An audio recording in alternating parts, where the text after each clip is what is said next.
Ce mardi à l'aube, le ciel de Bagdad à nouveau déchiré par des explosions. Dans la nuit, l'ambassade des États-Unis a été visée par une attaque de drones et de roquettes. La plupart ont été interceptés par la défense antiaérienne.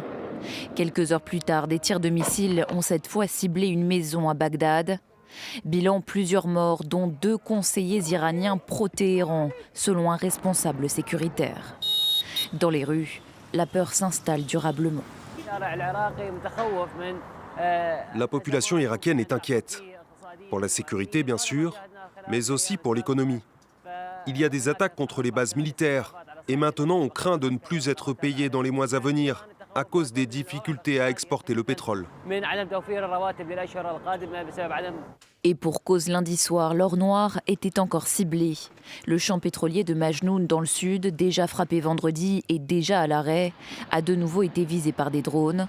Aucun dégât majeur selon les autorités, mais la pression monte.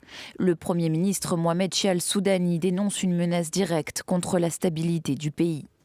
Nos services de sécurité traqueront les auteurs de ces actes pour les traduire immédiatement en justice. Ces actes criminels ont de graves répercussions sur notre pays et sapent les efforts du gouvernement en matière de reconstruction et de prospérité. Prise en étau, l'Irak bascule à nouveau dans une guerre qu'elle voulait à tout prix éviter. Plus d'une 50aine de personnes ont perdu la vie dans le pays depuis le début de la guerre, le 28 février.